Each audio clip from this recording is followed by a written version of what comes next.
Oke, assalamualaikum warahmatullahi wabarakatuh. Ya, masih bersama saya Kang Dul Karet.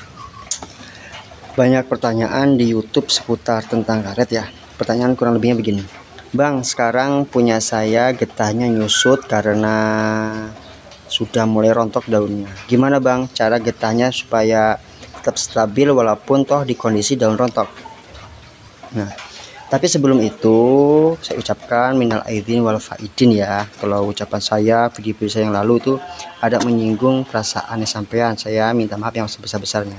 Oke, langsung saja lihat dulu video ini, getah karet saya ketika daun botak ya. Maka lihatlah video ini.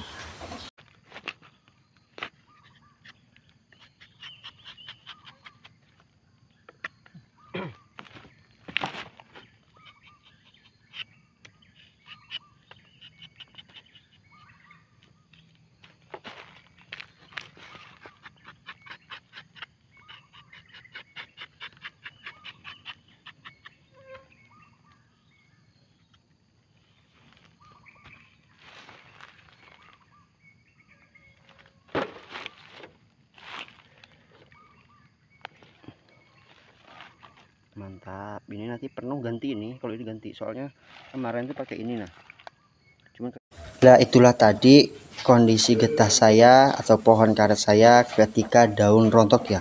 Walaupun daunnya rontok, getah saya masih ngucur deras, alhamdulillah. Karena mungkin efek-efek pupuk bulan yang lalu ya, mungkin efek-efeknya. Jadi gimana sih Bang caranya supaya tetap stabil getahnya walaupun toh daunnya itu tetap rontok? Gimana caranya? Simak terus video ini, jangan lupa ya diketik like, komen, juga subscribe untuk membantu channel ini makin berkembang lagi, dan saya pun makin semangat buat video-video baru ya yang bermanfaat untuk kita. Jadi pohon karet rontok itu salah satu hal yang wajar ya. Kalau memang punya tetangga sampean pun rontok itu hal yang wajar. Tapi hal yang tidak wajar tuh ketika punya tetangga sampean tidak rontok, kok punya sampean rontok, itu yang perlu dipertanyakan, ada apa ini dengan karet saya. Nah, salah satu penyebab daunnya rontok pertama karena musim, memang musimnya daun rontok. Kedua tuh karena penyakitnya seperti bercak daun dan lain-lain. Yang ketiga karena virus atau bakteri. Ini pun penyebab daripada daun-daun rontok.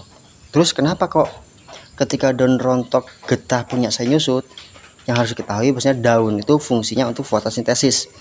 Jika fotosintesis itu baik, maka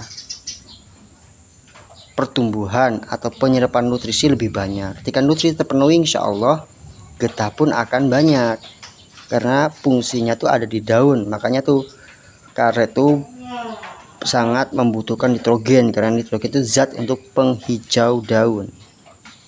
Oke, sebelum lanjut ke penjelasan tentang pupuknya, saya beritahu dulu ya, diusahakan 10% harta kita itu diinvestasikan ya. Cepat-cepat diinvestasikan, jangan sampai telat.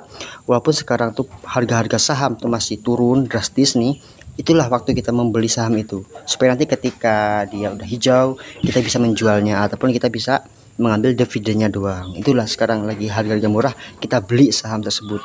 Soalnya nanti insya Allah akan naik lagi nih.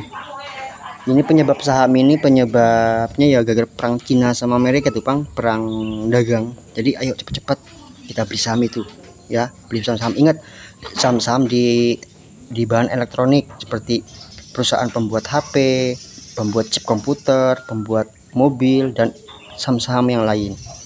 Kalau nggak punya ilmu tentang itu, belilah emas. Supaya apa? Supaya harta sampean tersimpan dengan baik, karena nilainya nggak akan turun harta. Kalau sampean nyimpan uang rupiah maka akan turun.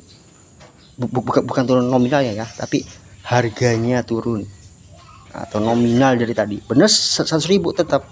Cuman karena inflasi tadi, sekilo sekarang harga beras 16.000, 5 tahun lagi bisa jadi 25.000 per kilo beras. Jadi yuk bareng-bareng kita tabung di saham, jangan sampai ketinggalan.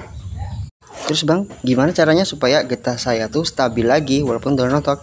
Nah, caranya tuh dengan pemupukan. Nah, pupuk apa aja Bang? Ini pupuknya. Yang pertama saya pakai adalah Mutiara 16-16-11 ya, pupuk andalan nih, yang saya selalu jelaskan. Yang kedua pupuk KCL. Lah gimana Bang? Apa fungsinya KCL? Fungsinya KCL kalau untuk daun rontok nih ya. Untuk daun rontok fungsinya KCL adalah untuk memperkental getah. Jadi kalau getah sampai tuh pada saat musim daun rontok ya, Ini kebanyakan getah tuh mengandung banyak air.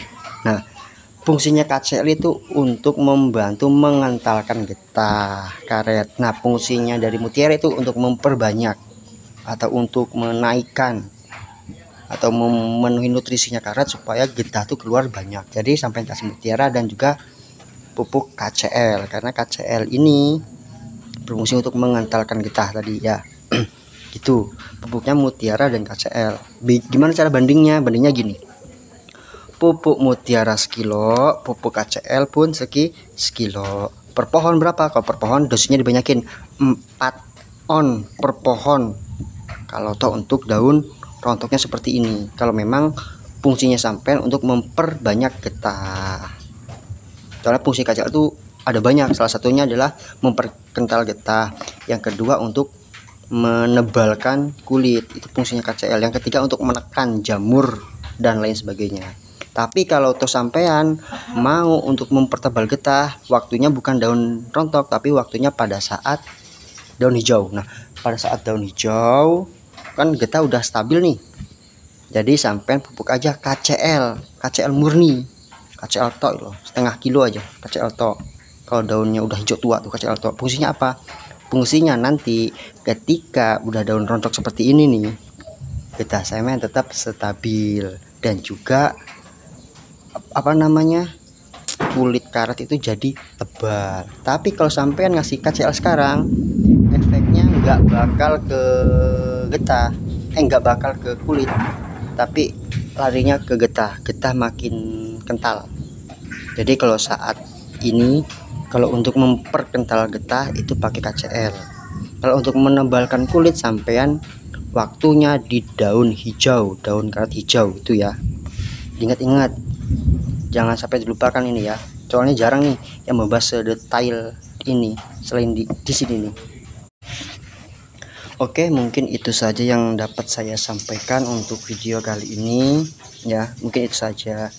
Kalau sampai tidak paham dalam penjelasan video ini, sampai boleh komentar di situ, tanyakanlah. Yang punya WA saya silahkan menghubungi saya akan menjawab dengan senang hati. Ingat, kalau waktu saya longgar, tapi kalau waktu saya lagi sibuk ya maaf, mungkin saya akan tunda jawabannya besok atau kapan mungkin. Kalau saya lagi sibuk, tapi kalau saya lagi longgar saya akan jawab secepat mungkin ya. Oke, sebelum saya akhiri ini video ini, lihat dulu video karet saya.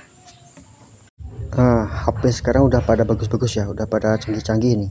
Ini HP-nya HP Xiaomi, pokok HP apapun sekarang bagus-bagus lah, baik Oppo, Vivo dan lain-lain tuh sekarang HP bagus. Yuk kita beli HP bareng-bareng.